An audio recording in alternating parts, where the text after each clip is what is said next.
Pyramid Lake Reservation, Nevada was a very quiet place where locals kept to themselves and handled their own. It came as a shock when authorities were called to check out a vehicle. Two officers from Indian Affairs found a dirt-covered Ford Ranchero with the driver door hanging open. The vehicle looked like a homeless drunk had been living inside. Using their weapons to move aside clutter, they came across two guns, a .22 and a rifle. They also found a bucket that contained something brown and bulbous. One of the officers poked it with his gun barrel and realized it was a liver. They also discovered bloody handprints on the door when they slammed it shut. The officers were deeply disturbed now. Suddenly the screaming from someone being tortured pierced the night. The officers raced towards the screams. There was a man standing on the beach, arms outstretched, with his head tipped back, baying like a wolf. The man was naked and covered in blood. The officer said, "Sir, sir, stop, you're safe now." The man locked eyes with the officers and bellowed, "Safe, not safe, isn't over. It isn't ever over." Ever since the 1940s, they've been going on. 30 years. They're still out there. They're still doing this to me.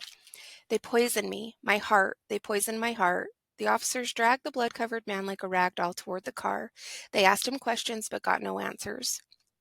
That is, until one asked, "Whose blood is this?" The man wailed, "It is my blood. It is leaking out of me. The UFOs did something to my skin, and now blood is leaking out of me." Happy New Year, bitches. We're back! It's evil! Don't touch it! It's alive! I was with you. They're coming to get you. By the power of Christ. This is Me? Hello, Mr. Fancy Pants.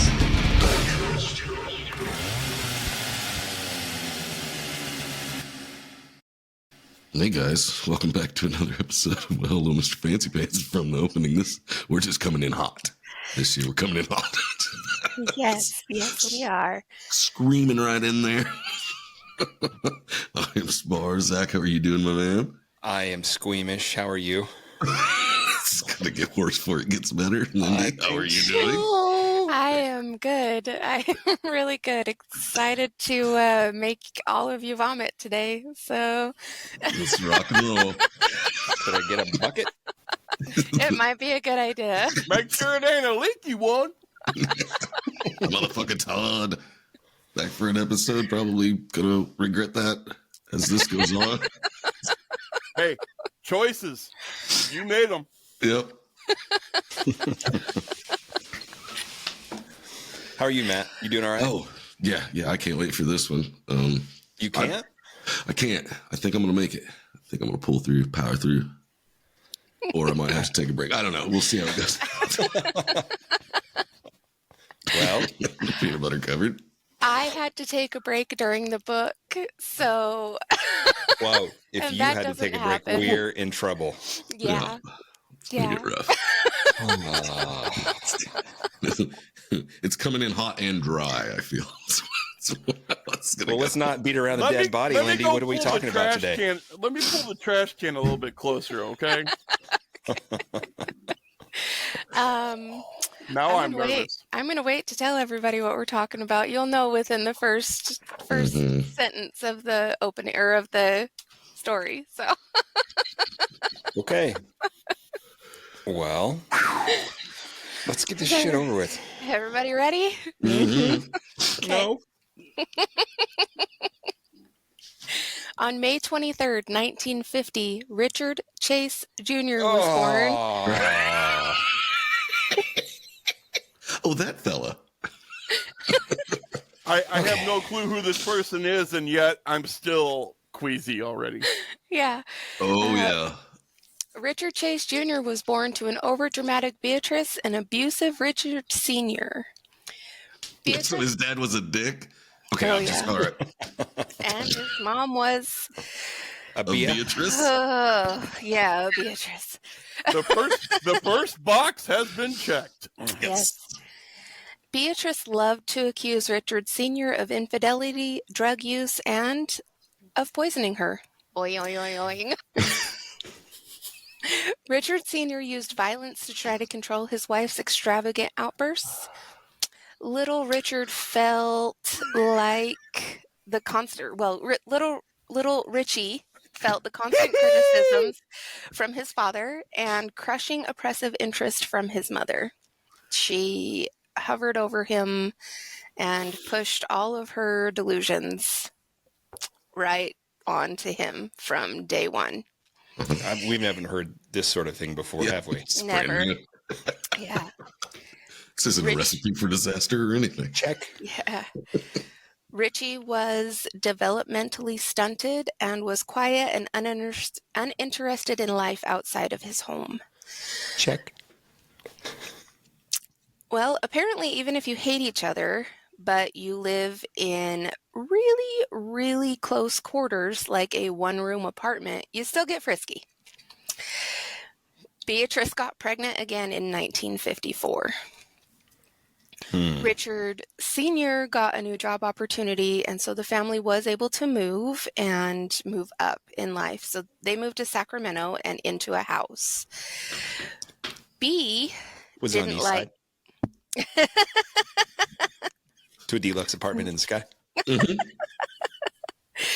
Now I'm going to have that in my head all day. Mm-hmm. B was not fond of change, and she became abusive towards Richie also, although this was more in the mental and verbal capacity than in the physical capacity like Richard's was. The house was near enough to other families, but also close to the woods, and Richard Sr. hoped to take his son out hiking on the weekends so that they would both be able to escape B. But with all the fighting, that never happened, and Richie started fleeing to his room at the first shout or slammed door. He was actually very, very afraid of loud noises. You can't blame him. Old Beatrice was like a 15-year-old boy. She just wanted to beat that dick. And sorry, that's what does any of this have to do with gay porn? Well, Richard Sr. had enough when Pamela was born, and he set a new set of rules into the house about home life, which B actually was surprisingly happy to abide by. There was no more shouting, there was no screaming, there was no accusations. He brought out the chancla.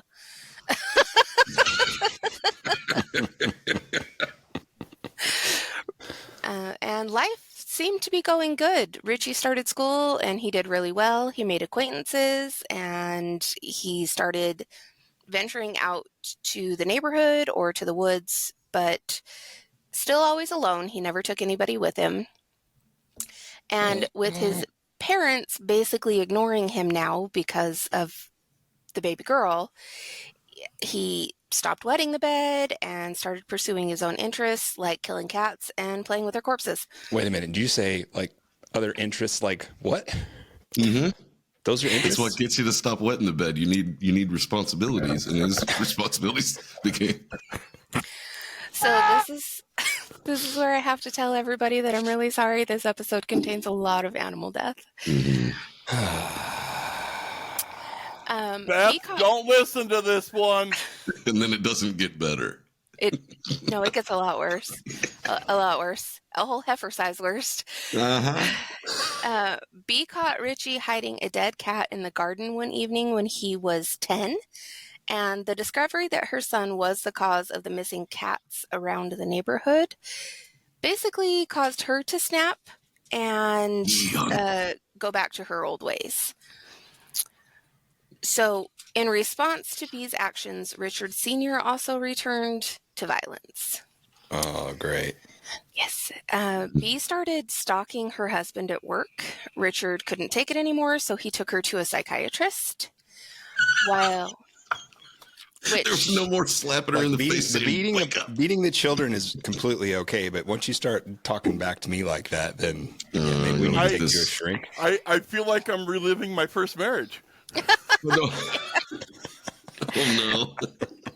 I mean, I hate to admit that, but go carry on. Okay. So the first psychologist that Richard took B to was he was able to help her a little bit, but he also realized that she was lying about what was happening in the home, and that psychiatrist said to Richard, listen, she needs to go to a better facility, one that can help her more, one where she actually has to stay for a little while so that she can get over these things and stop blaming everything on everyone else.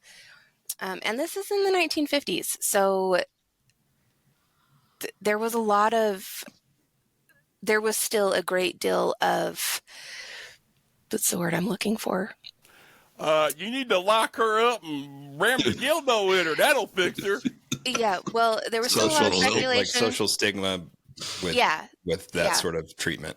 So Richard was still having to try to figure out what he was going to say to neighbors about where his wife was, because being in therapy was the equivalent of being in a loony bin, not getting help.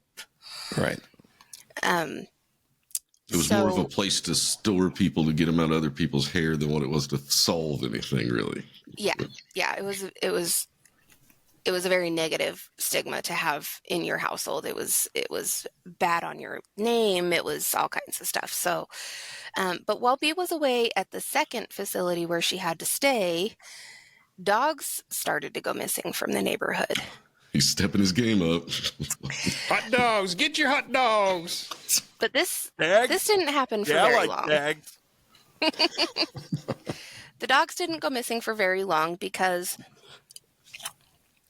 Richie actually learned how to hunt on his own out in the woods. So in his adventures in the woods, he would catch birds and rabbits, and he didn't want to torture them. He only wanted to explore them. I love how you put it as adventures. It's adventures. Like he's Peter Pan. The demon version. And welcome to another edition of Dog Mutilation, Adventures in Dog Mutilation. He did, however, feel like a god, knowing he could let these animals live or take their lives. You know, God backwards is dog, right? Dog. Mm-hmm. Yeah. Boy, that's what you want your kid to think about. Boy, I can really be God. Like he's got a real dogma complex there. Richie also became obsessed with fire. So he figured out that if he hung out with the older kids, he could get matches from them. And then when he realized how easy it was to obtain matches, he started just buying them, and he would stash them everywhere. He'd keep them in his pockets. He kept them in the woods. He kept them in hiding places under his mattress where his mom wouldn't find them when she was cleaning. Sounds like a real pyro. Yeah. No. And so he just started lighting fires, small fires out in the woods, but this helped cleanse him. The fires helped curb his rage, and it felt like the flames just washed everything away.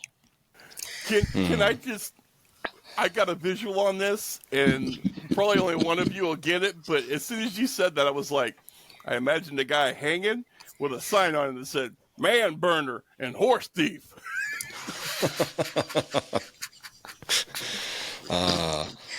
My God, Woodrow, it's been one hell of a party. So Bea started to lose her grip on sanity again. And she was boasting to a neighbor about being a battered wife and that her son was a monster. And because I'm sure that was a wonderful conversation. Mm-hmm. Yes. So she's not in denial. She like, so my husband is beating the shit out of me and my kid is like the devil. And the neighbor's like, I would just like to make a point of order here that when you feel like you're losing your grip, you probably never fucking had it. Mm-hmm. So kind of it's a non-starter. It's a thin line. My grip. For her, it seems like I don't think you ever fucking had it. So you walk a thin line. And that is not a sexist remark. That is universal, just because we happen to be talking about his wife at the moment. Yes. Poor Beatrice. So this is late 1950s, early 1960s housewife era, and what does one housewife say to another housewife? Can I borrow a What cup of every sugar? no, what every other housewife in the neighborhood has told them. So rumors started to fly, and Richard Sr. ended up losing his job because of the rumors. Oh my gentle Jesus. Yes. That's a good news. And he had already been basically on probation with the company because of B's actions before when she was stalking him at work. So they weren't gonna do this. Now his reputation was completely tarnished because they thought he was a wife beater and his wife was nuts. So this caused them to live outside their means. Because of these rumors, Richard couldn't get another high-paying job. He had to do unskilled labor, and they were starting to just demolish through their savings. Fucking Karen. So this caused the fighting at home to get way worse. And Richie, his favorite spot actually wasn't in the woods, and it wasn't out walking the neighborhood. It was in the garden, because in his garden, he was still close to home, but he couldn't hear the screaming from inside, and it was just a nice, quiet place. That was until one of the neighbors decided that he was going to start working on cars in his garage and listening to the radio. And the radio wasn't necessarily actually really loud, but it was loud enough that it was disturbing Richie. So Richie decided that he was going to take a bunch of paint thinner out of the garage, and he poured it between the two houses and lit that part of the grass on fire, which ultimately caused the side of the garage that the neighbor was working in to catch fire. The neighbor realized that something was wrong. Yeah. He flew out of the garage, realized that the hose hadn't started to melt or burn up yet, so he put out the fire, and then he grabbed Richie by the ear and drug him to his front door. He banged on the front door, and unfortunately for Richie, it was Richard Sr. who answered. The first thing that Richard Sr. said was, "What did you do?" He pulled Richie inside the house and backhanded him so hard that it sent the boy across the room and knocked him out. Does that seem justified to anybody else when he just about burned down the neighborhood? Now more good news for people who like bad news. So the neighbor stood there. With Jack Andy. The neighbor stood there explaining what happened, and as every time that Richie could come to or gain his ground, or he started to say something, Richard would slap him again. After the neighbor left and Richie opened his mouth to try to explain, Richard beat Richie so bad that he didn't wake up until the next afternoon. Wow. Fuck. Yeah, he's probably fine. It's probably good. It's probably all right. Yeah, he'll totally bounce back. fine. Rub some dirt on it. Yeah. Obviously, the Chase family had to pay for the damages to the neighbor's garage, which completely wiped out the last of their savings and caused the family to have to move. And they ended up back in another one-bedroom apartment in the middle of Sacramento, and Richie lost all of his outlets that kept him calm. I wish we had a drop that played moving on up. Just fucking I'm seriously in this moment going, I think a 24-hour nap would have been okay compared to washing the trailer 3 fucking times. But hey. I don't think it was a nap. I think it was a tiny coma. Yeah. Still wasn't washing that fucking trailer. Okay, fair enough. Oh, So, boy. because of the move, Richard and B blamed everything on Richie. They were really just berating him. Shit? Well, yeah, but berating him with the fact that it was his fault that they had to move. It was his fault that they were in this new place. And just basically, telling him that he was a piece of shit and everything was his fault. Yeah, but with the move, Richie started going by Rick because when he started going to the new school, that's what everybody started calling him. So he's now moved up a little bit in the name department. He's not a little boy anymore. He got rid of the Jerry curl and the really high-pitched voice. So Richard Sr. and B ended up separating. And Took Rick, him long enough for fuck's Yeah, sake. that should have been take care of that a long time ago. Really, I mean, nip that. oh, yeah, wait, it gets better. I know. Rick, Pamela, and B moved in with B's mother. And everyone at Rick's school got really worried because, like, where the hell did he go? Nobody said anything, like they knew family life was troubled. So they were actually seriously worried. A couple of people showed up and asked, where the hell is Rick? And Richard let them know, hey, listen, we've separated. He's going to a different school. They've moved across town, that kind of stuff. Well, unfortunately for Rick, Richard and B started courting each other again because when they were apart, they Maybe if loving realized... you's wrong, I don't want to be right. Exactly. Yeah. Well, they True were apart. love. The fighting Been stopped. there, done that. Where's my rim shot? Damn it. If I'm gonna be miserable, I want to do it with you, baby. I know you're crazy, but you fuck so good. I'm on top of it. Oh no! No! So the family ended up moving back into the one-bedroom apartment. And Rick turned into a bit of a rebel, and the girls started to notice him more. And he Rick- ended up being Rick Ashley. End of story. Never gonna give you up. Never gonna let you down. So Rick made it very clear to the girls that were interested in him and that he actually took an interest back in, that he was only interested in a relationship that would result in sex. So if that wasn't something that they wanted, they parted ways amicably, and they actually most of the time remained friends, and Rick didn't ever start rumors about him. He didn't ever do anything bad. He just, like, hey, that's not what I want, so this isn't going to work out. At least better than being a lying bastard. Yep. Just straight up. Yep. I'll give him that. So he did end up getting there with two of the girls that he dated. And, it's teenage, try not to get caught. So clothes never came off. It was just kind of fumbling in the dark type of stuff. Unfortunately for Rick, he couldn't keep an erection long enough to climax. Well, at least he never got anybody pregnant then, right? Exactly.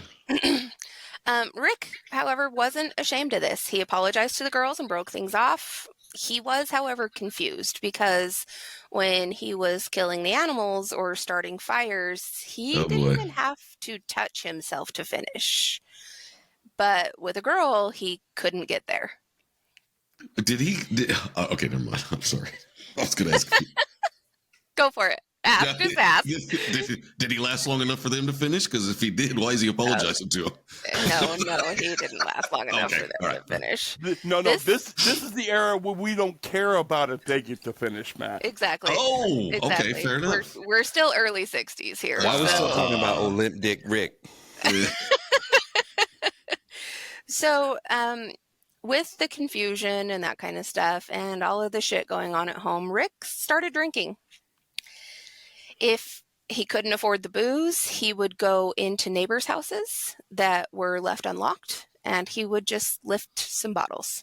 I was going to say, it was the 60s. Like everybody had, like, the pantries were full of, like, bourbon back then. Mm-hmm. Oh, yeah, and doors were left unlocked. Yep. Doors were just left unlocked. So, one neighbor did catch Rick in the middle of being in the house, stealing a bottle. Nothing happened. Neighbor took Rick home, was like, hey, this is what happened. Richard obviously did what Richard does and Beat the shit out of him. basically, yeah. So, yeah. That didn't do anything to curb Rick's shrinking, but the family, Richard Sr. was able to finally find a better job, and the family was able to move into a bigger place. So Rick ended up getting his own room again. And about this time, the alcohol actually stopped working to curb Rick's macabre and bizarre thoughts. So naturally, he turned to drugs. And he smoked a shit ton of weed and moved up to LSD. See, the weed that's probably gonna be a helped. drop on the. That's going to be a drop. Oh, shitload of weed. Mm-hmm. I think the weed probably would have helped if it didn't escalate into, Psychosis. Yeah. other Well, things. he did get caught on his way home. We'll get into that in just a second. Thanks to Rick's mother, Rick always had fears about his health, and now he had fears about his erectile dysfunction, and he thought people were poisoning him and all of this other stuff. So the LSD did help him mentally, but severed his connection with the real world. Sounds like it was pretty much severed anyway, right? Yeah. Yeah. Wasn't a strong connection to begin with. No.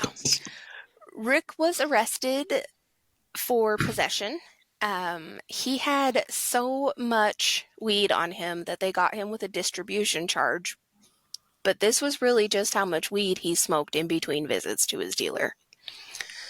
Wow. And then they lock him up for life, and that's the end of the story, right? So wish. The only thing so Distribution. far in this story that I hope to achieve is smoking that much weed. I'm picturing like an army duffel bag full of buds. What are you getting for distribution? It was like a fucking hay bale full of. So this was the beginning of the hippie movement. And basically he was given a slap on the wrist. He was sentenced to community service. And so he just said, okay, well, just show me what you want me to burn down and tell me what dogs you want me to kill. Yeah. So with Rick slipping up, Richard's beatings of him became worse. Richard also cut off any funds to Rick. And he was caught stealing another bottle of whiskey from a neighbor. He was arrested again, but was also given a slap on the wrist for this offense. They didn't even add to his community service for this. I was already going through my head. I was doing this when I was young. So Rick graduated high school, but he had a couple of C's and D's, mostly F's. I don't know how the hell he graduated. Maybe it was different then. I don't really know, because if I had an F, I sure the fuck couldn't graduate. I bet they wanted him the fuck out. Yeah. Well, it's kind of like, no, just let him go. Get him. He was, yeah, basically. He was actually really good in school. He got along great with the teachers and that kind of stuff. He was just slipping up. I bet they felt bad for him, just like They giving him a Smoked so pass much was weed what he it was. forgot to do his homework. I can tell you Basically. that I tested really well. I just never did homework. Yeah. Wasn't a big So- fan. Rick was given a couple of options. He could get a job and start helping out around the house, with finances and that kind of stuff, or he could go to college, which basically Daddy would pay for. So Rick decided that he was going to go to college, and he moved into a dorm. And while he was there, he started seeing a psychiatrist. Good call. The psychiatrist helped Rick uncover that ED is often caused by suppressed anger. He also felt that Rick was angry at women because of his mother and suggested that maybe he repair that relationship before it got so bad that he hated all women. Run away. Run away. Cut ties and run.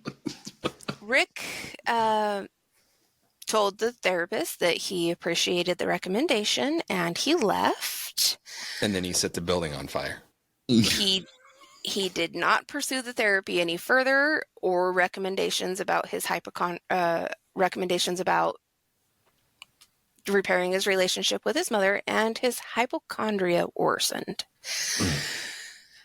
Rick's parents split again, but remained within close living distance to each other, and the kids could easily bus back and forth. The kids were given the option of where they wanted to live, and Pamela went with Richard Sr., and Rick decided that he was going to stay with Bea because she would be all alone. She put him on a really big guilt trip. You know, the kind of stuff that seems pretty relevant to who she is at this point. I'm really concerned. Sounds for like you, B is Lindy. a big old B. Exactly. You seem to know this person well enough that now you're just calling her B. I'm troubled by that. I read a really big book. I mean, so far that's the one thing that's like I'm concerned here. Yeah, well, I read a really big book. I spent a lot of time with this woman like over the last week. The movie Psycho really nailed it with the whole mommy issues, as so many of these go. Yeah. Yes. So with the separation this time, and Rick staying with Beatrice, Richard Sr. saw the error of his ways, and because he really finally started to see Rick, and that Rick was more of a sensitive person who really just wanted everybody else to be okay, and Richard realized that this is a strength in my son, not a weakness, and I've been trying to beat this out of him his whole life when really I should have been nurturing this, because that probably would have made him a better person. Kind of a little late. A little late at this point. I think Rick's like 19 at this point. So Richard Sr. did start working really hard towards making amends with his son. And Rick was going over and talking with his dad every day. They were hanging out. They were spending a lot of time. Richard was finally teaching him how to do things, like working with his hands and do things around the house and that kind of stuff. Beatrice, on the other hand, only got worse. She resented that the kids were starting to have a good relationship with their father. Oh, no. And she was also able to reconvince Rick that his father was poisoning him. She rickrolled Rick. Mm-hmm. There can be only one. Though with Rick's hypochondria, his mind didn't stop there. He convinced himself that all food was poisoned, so he stopped eating. And he was also convinced that the soap dishes, like in the shower, in the kitchen, that kind of stuff, that they were also poisoned. So he quit bathing. All right, we've just reached a new level of fucked up. A new level. You don't know anything yet, my man. There's going to be a point in this story where you are going to leave. I know it. Because he was starving himself, he was getting very weak. So naturally, he believed his heart was shrinking and would continue to shrink until it vanished completely. He's going to turn into the fucking Grinch? That's what He's you're telling the me? anti-Grinch. He's going back. So this explained everything. His weakness, his inability to love, his ED, everything. That's where Rick went. It dawned on Rick that the only way he could ever have been poisoned, and the only way he could still be getting poisoned, was by his mother. She was the only one who was consistently there. So Rick stood looking in the mirror at his mother's house, and he started to scream, which caused his mother to run into the bathroom to see what was wrong. Somehow Rick managed to regain enough strength to tackle her into the doorframe and choke her, all while he was still screaming. Sanity returned, and he let her go. Did it. For a brief fleeting moment, sanity returned enough for him to release his hands from his mother's neck. It's just a different level of batshit. Yes. He's gonna regret that moment in the future. He's gonna be like, I could have edited it right fucking there. Okay, so looking back, I mean, as this story will progress, Looking back at me. had he not woke up from this tiny coma he was in, is his dad an asshole or a hero? I'm gonna go hero. If he had not woken up, his dad would have been a hero. Yes, exactly. That's what I'm saying. Richard Sr. was called to come get Rick. He was going to go live with his father until he could get on his feet. Or a children's home. It's all good. Well, he wasn't a child anymore. He wasn't a minor anymore. At Richard Sr.'s, he started to bathe and eat. He started doing the shopping, and he ended up running into some old friends from his school when they lived in the house in Sacramento, and found a room with two of them. Now, this was two females, which gave Richard Sr. pause, but he was like, you know what? It's the 60s now. Go do your thing. That's how it goes. Yeah. So now we're at Three's Company, and Mr. Roper. Come and knock Bring a on my doggy door. or two. We're going to go through all of them today. All the sitcom songs.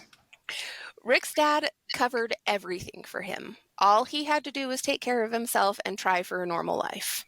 Wow. He still feels bad about knocking his ass out for 24 hours. Yeah. I bet you won't be shocked to find out that Rick failed miserably. Yeah. So at this point, Rick starts speaking to himself. And not just speaking to himself, I mean speaking to himself in a language that only he can understand. Like Klingon or some shit. Yeah, it's very strange. I believe it's pronounced batshit. He would make strange whining noises like a dog just crying at a door. He was non-responsive. He smelled bad, to the point that like the windows in the house that they were living in needed to be opened and left open no matter the weather. I can't understand. If you're living with two women, how do you even, like, even if it was a day where I was just lounging and wasn't doing anything, I'd be like, I probably still ought to take a shower. I haven't done anything. Tommy Lee, I get it, but Tommy Lee 86. You have your sanity. And he also kept odd hours, like he had no concept of time. The girls began to fear for their own well-being because Rick started to become obsessed with conspiracy theories. Oh boy. He started hoarding books and magazines on Atlantis, on Hollow Earth, the alien abductions, secret experiments, Nazi holdovers, and he also kept medical textbooks. I wouldn't know anything about that. No. His life was ruled by fear, which we've, at this point we already know. So he did what any rational person would do, and he went and bought his first gun, which was a .22 caliber pistol, and he carried it with him everywhere. It was his safety blanket. That's a weak-ass safety blanket. Yes. He would do things. So the two women that he lived with stopped inviting people over because every time that they would, Rick would come down and he would hover and just stand there, and he would do all of these things that he was doing. He'd talk to himself, make the weird noises, and was he practicing quick draws and spinning or anything like a cowboy? Not yet. So it just got awkward for them, and they didn't feel like they could have anyone over, so they would just go out to parties or whatever, but they wouldn't bring anybody home. So Rick got to the point where he began boarding himself into his closet to sleep, but then he became convinced that there was a secret passage into the closet through a tunnel, and he was being poisoned when the Nazi party would come up through the tunnel and into the closet at night and poison him, or gas him and then poison him, and then they would close the secret door and seal it so he could never find it. So these guys not getting like leprechaun Nazis? Yes. See, now you get it. See, he's on board. It's definitely what's happening. So then he boarded up the closet from the outside and all of his windows, and he boarded himself into the room. Now he's safe. Yeah. All good now. So his housemates hadn't seen him for a little while, and this house is actually rather large, especially for just the 3 people living there. So they had been getting all of these comments from people on campus and that kind of stuff, like, why don't you guys ever throw a party? You have this perfect house for parties and you won't. Well, they got tired of being questioned about it, so they decided that they were going to throw a party. You want to know why? You're going to find out why. Yeah. Yeah, here you go. And all I hear is Ice-T. Evil!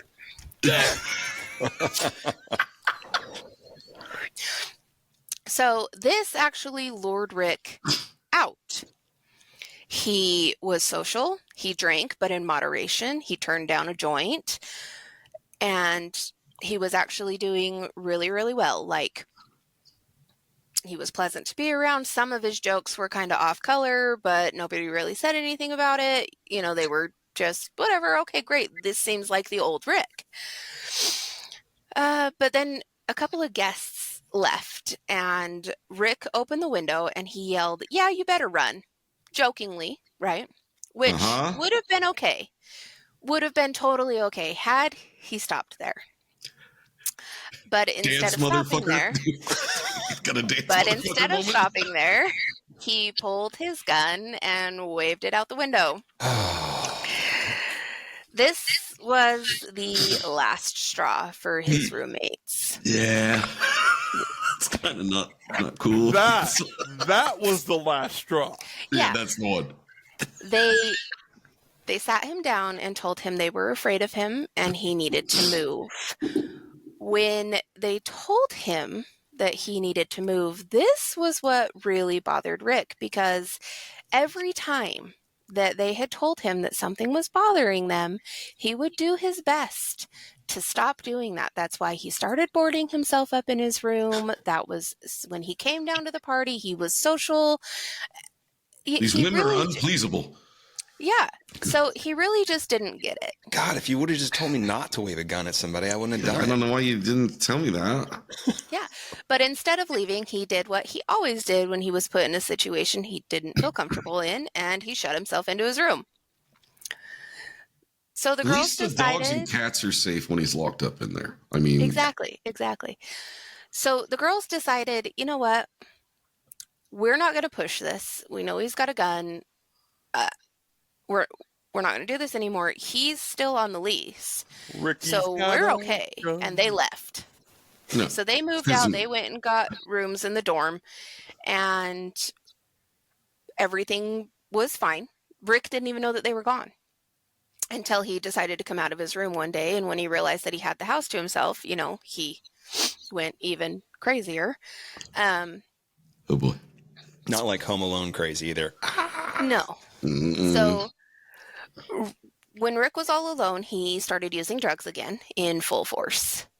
And naturally, his hypochondria came back with it.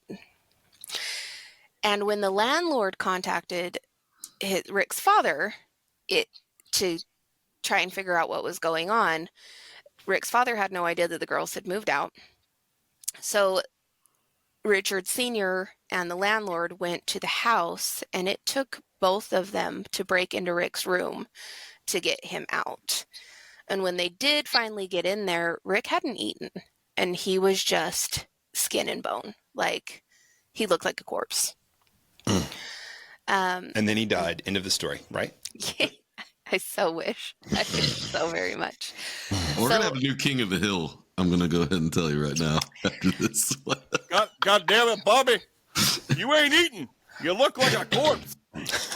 So Rick moved back in with Richard Sr., and Richard Sr. did his best to keep Rick active because it seemed like he used less drugs and was less inside his own head when he was busy doing things. And to quote our father who art in Mexico, you got to keep kids busy to keep them off drugs. Yep. So he started giving him jobs like doing some joining and fixing little things around the house. So, like, if a table was wobbly, he would have Rick fix it so that it wasn't wobbly anymore. And Rick was actually really, really good at this kind of stuff. And Richard Sr. thought, well, you could probably go out and get a job doing this. So he talked to Rick about it. Really, really bad idea. Handyman with a van. So Rick flew off the handle and told him, like, I'm just barely getting back to a good weight. I'm just barely getting healthy enough where I can stand up for more than 10 minutes at a time, that kind of stuff. So Richard Sr. didn't push the issue. And about a month after living there, Rick finally decided that he wanted something. He was finally going to ask for one thing, the only thing that he's ever asked for in his whole life. He really wanted a car. And Richard Sr. was like, you don't need a car. Like, what the hell do you need a car for? They bickered back and forth over this for a long time. And finally, Richard Sr. said, okay, here's the deal. I will buy you a car, but you have to get a job so that you can hold the insurance and pay for the fuel. Rick wasn't having it. No. Wow. Are you getting any flashbacks to any other characters? My friend's got a son, and he hates that, Rick. Yeah. I don't know why any of you girls.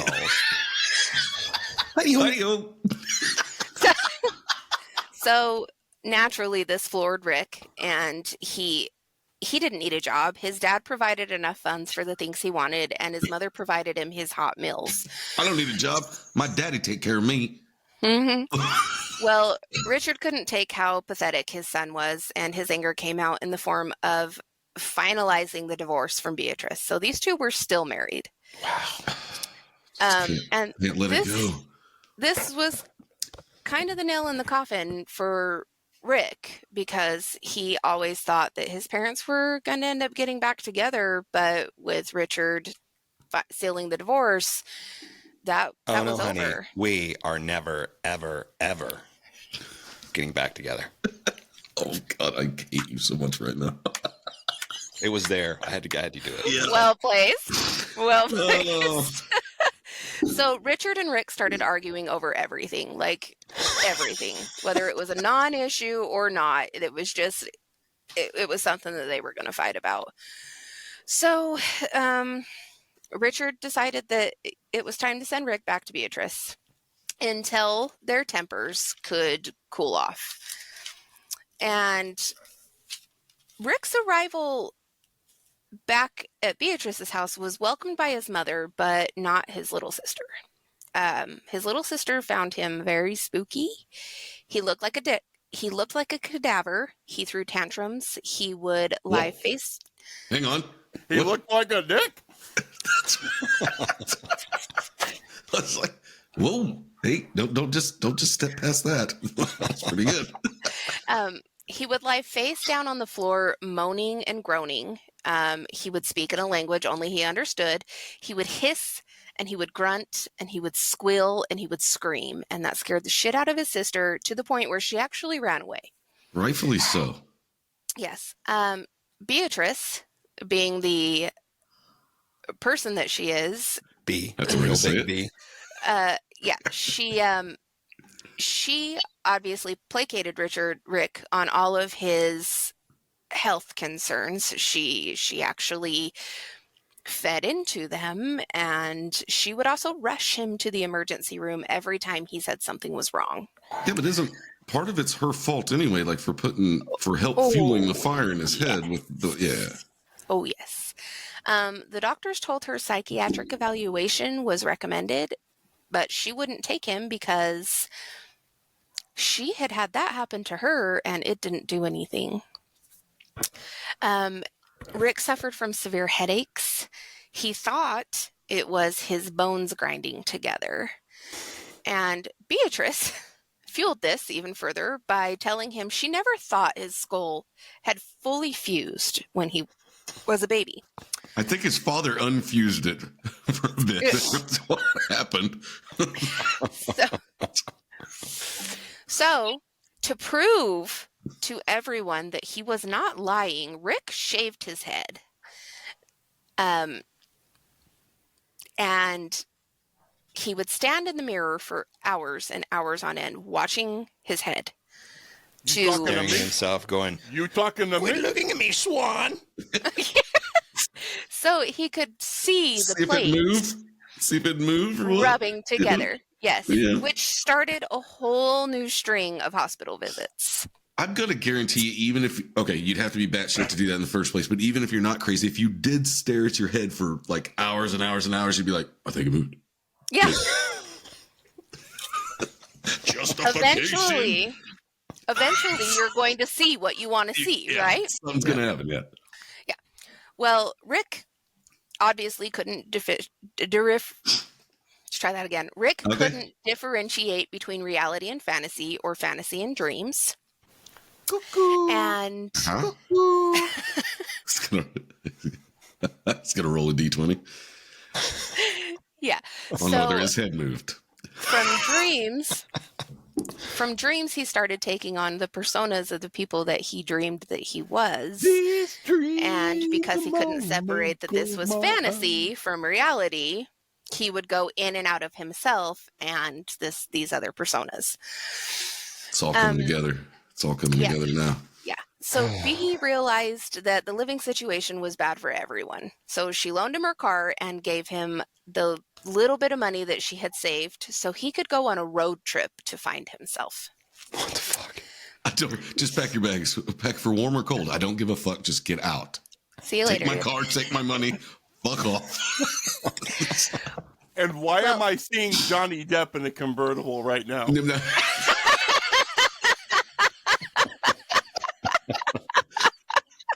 Don't stop here. It's back country.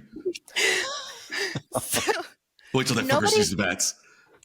nobody heard from Rick for weeks. And Richard Sr. actually had no fucking clue that his son was gone. With a on a trunk road full trip. of mescaline. Yeah, that was until he came home one day to his phone ringing, and on the other end of the line was a penitentiary officer from Utah. Utah. Rick Bring it home. had been arrested for drinking and driving. The car was impounded, and he was placed in solitary confinement because his behavior disturbed the other inmates. Cuckoo. Cuckoo. Okay, I kind of get that because I'd be scared as shit if I got arrested, got thrown in the pen, and I would act like an insane son of a bitch too. Like, you better be afraid of me. Here we go. Matt's staying up his ass again. I'm terrified. I did not. You're jumping ahead of what up? Thanks. So Beatrice's car had been impounded, and Richard Sr. he drove the 12 hours and he paid all of the fines and everything else for Rick to be released to him, and he drove Rick home. There's just no repercussions for this kid. Like none. No. This is like, You want to know the repercussion on this 12-hour drive home? Richard Sr. and Rick didn't say one word to each other. so it was pleasant. Exactly. It was just a silent drive. I've made one of those. 12-hour one. A silent drive? 11 hours. Wow. 10 and a half, actually. Wow. I can't even do that driving by myself. Yeah. I mean, I sing, not talk to myself, but Oh, uh-huh.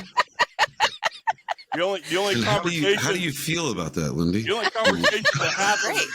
great. I love long road trips by myself. It's like a concert The only that I give to conversation. myself.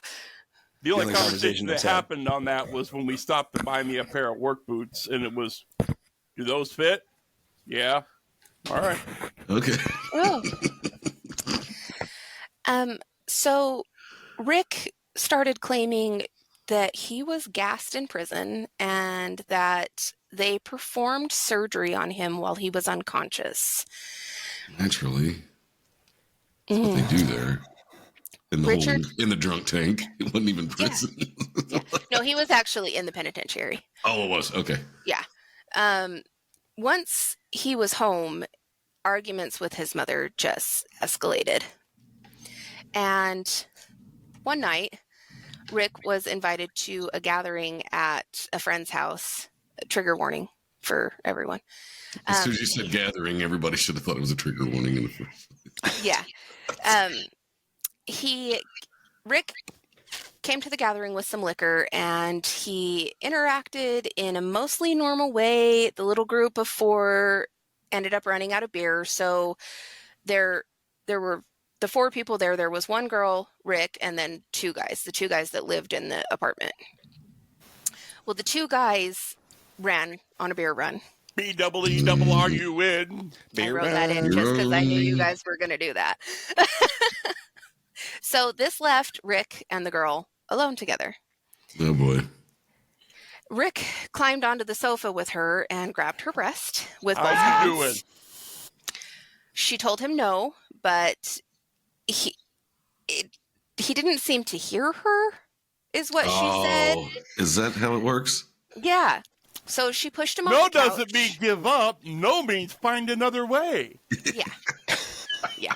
In this case, that's what it meant. She pushed him off the couch, which got him to stop, but then a pathetic chase around the apartment ensued. And Chase. Yeah. Well done. And this continued. I'm picturing the hallway with like fucking Scooby Doo, or where they're coming in one, coming out the other.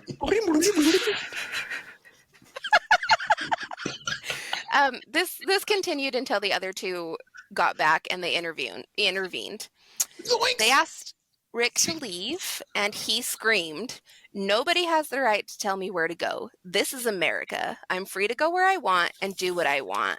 America is what he said. He said, America.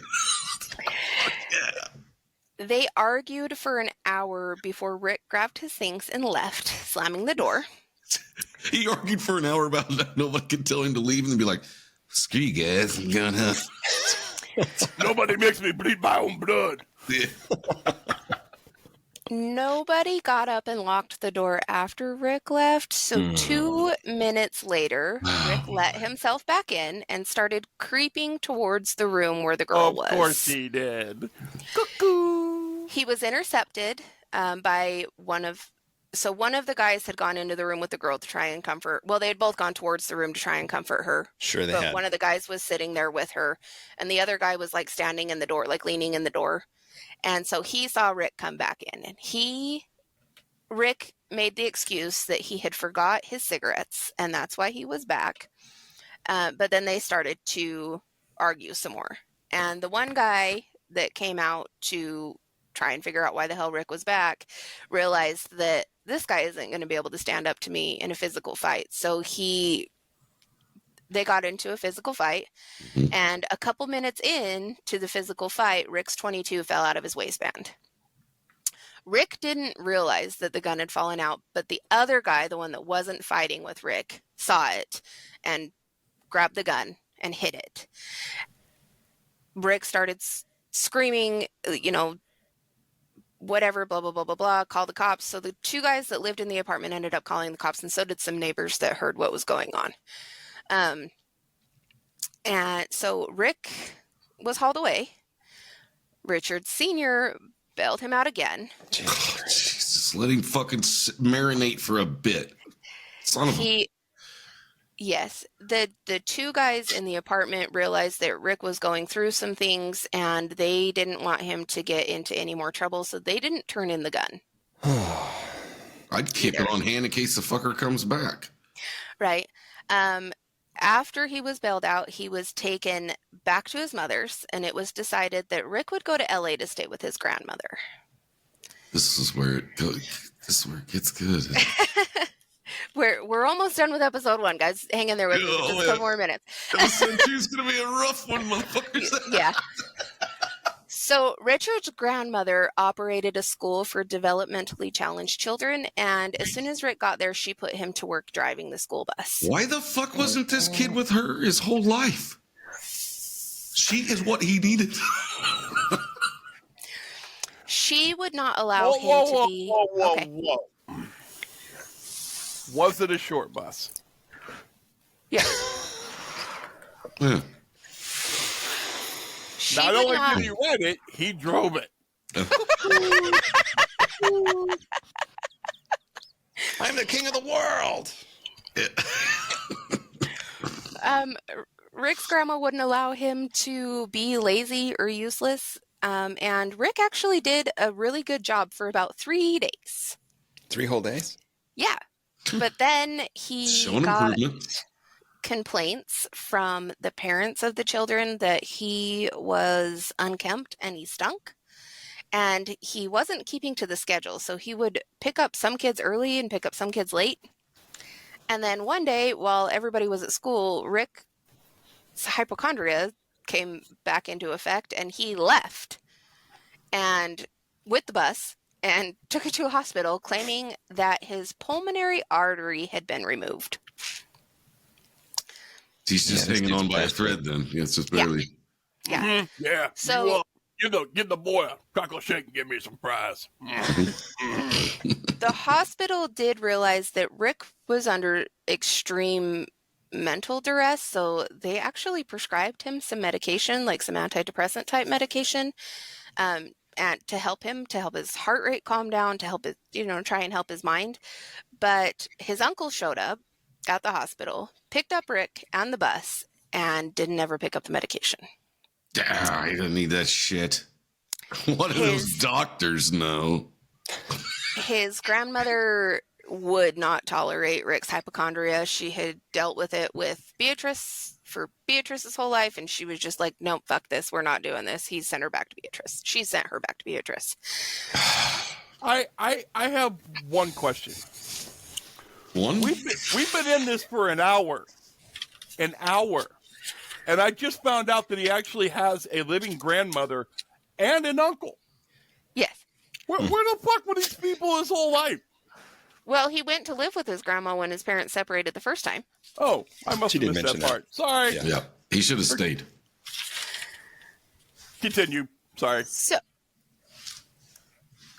in Never December mind. In summary, cuckoo. In December 1973, Rick went to American River Hospital claiming somebody stole his pulmonary artery yet again. Oh, yeah. Both of Damn them. it, I just got that thing back. Yes. They took my chair. Medical staff knew something was wrong with the man. Obviously not that his pulmonary artery was missing, but that something was wrong with this man.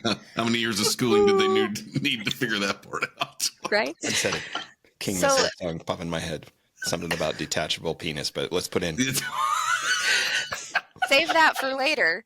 Oh, Lindy. Oh, boy. So they did That's a rough. thorough exam of Rick.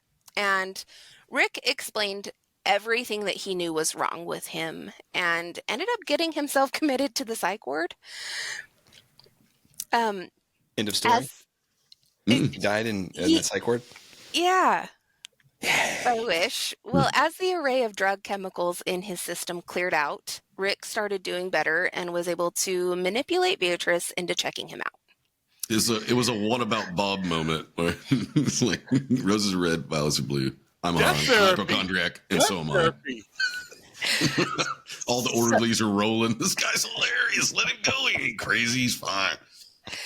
On Rick's way out, the doctor caught him and told Rick, within earshot of Beatrice, you need to stay off the drugs because this is really what's kicking your hypochondria into full effect. This is why you're having all of this. If you were to stay away from the drugs, you'd probably be okay.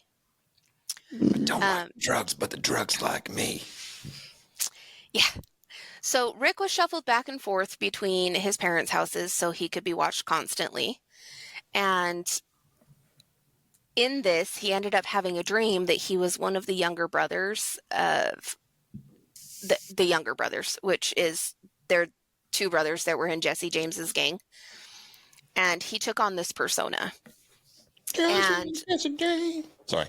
The brother that he had dreamt that he was the violent brother. So both parents had to deal with Rick going in and out of being this brother and Rick, and the wave of stuff that happened in between when Rick was one of the younger brothers and when he was himself was super bad. You're good, Ash. I'm bad, Ash. Yes. So did he get a book on the James Younger gang or some shit? Just happened to be Jesse James' younger brother, the bad one. He, in all of his book Hoarding, he did get magazines on history. Ooh. So I'm assuming that he must have read about the Old West and that kind of stuff in that time. Well, one day, unbeknownst to Rick's parents, he was able to slip away and he filed for Social Security. But in order to have it granted, he would need a physical exam to prove that he couldn't work. And Rick really rehearsed what was needed to be said to this doctor. So he answered all of the doctor's questions and like really, really well. And the doctor did say he was neurotic, but not insane. And his physical deterioration made him incapable of holding a job. So now Rick's got a secret source of income. And he decided that he needed to be healthy. So he started to cook for himself so that nobody could poison the food. Oh, yeah. And he would, in order to consume things more directly, he would take, he would get oranges for breakfast and he would take them and he would smash the orange slices against his head so that he could, so that his consume them. Yeah. brain was absorbing the vitamin from the oranges. This is a real bright kid. Real bright. And very logical. And if he would get himself a drink, he would pour dish soap into it to cleanse them in case somebody had contaminated them. And he also started talking out loud to develop his telepathic abilities because now he believes that he has telepathy. How else are you supposed to? How else are you supposed to do it? Vocalize your dreams. Rick also started to believe that the air became contaminated when he read an article in a magazine, so he demanded that Beatrice get him an oxygen tent to sleep in. Oh my God. And when she declined him because... give those away. Yeah, when she declined him because those were extremely expensive, he... I'm going to need an iron lung. Yeah. I just see John Travolta and Jake Gyllenhaal in the same moment. I'm sorry.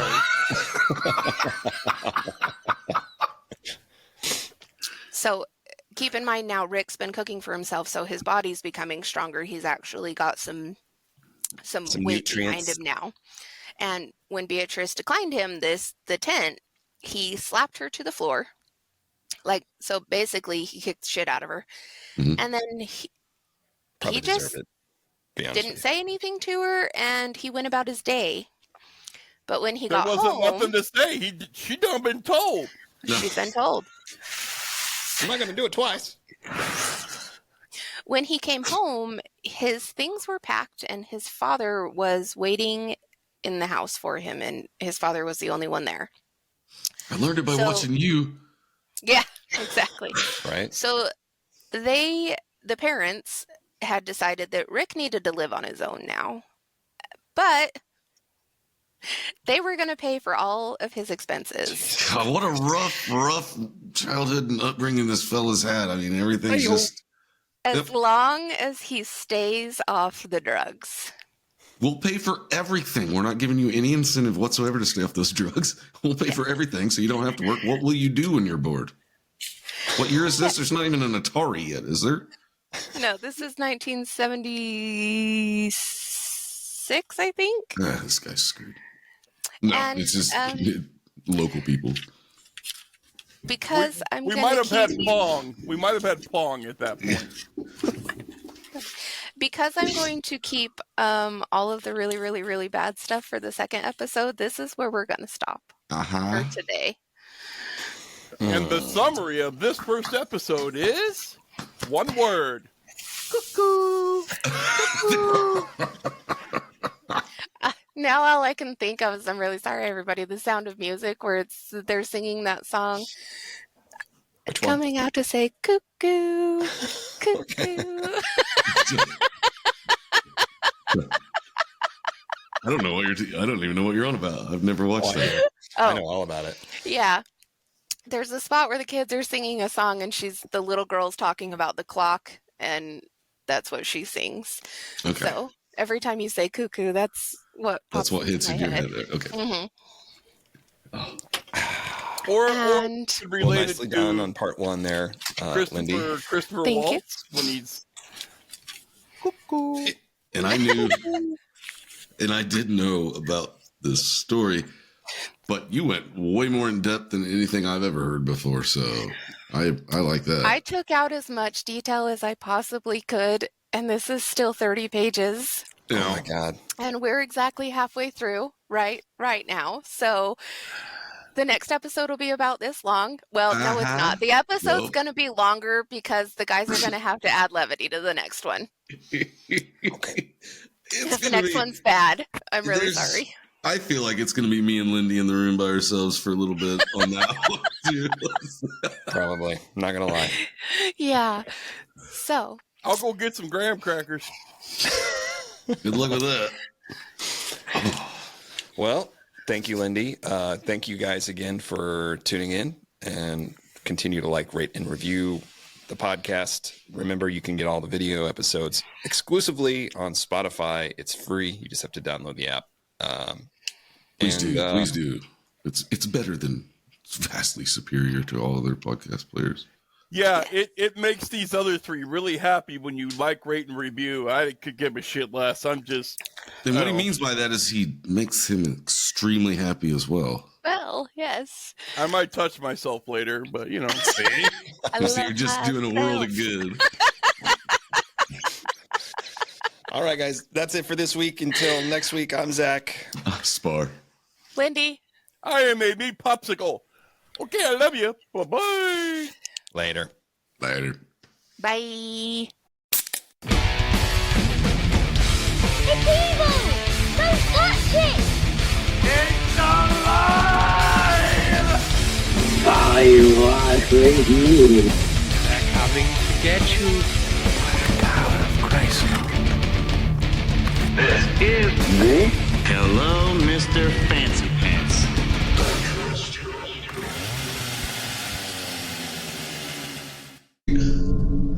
What's my line, Zach? What's my line?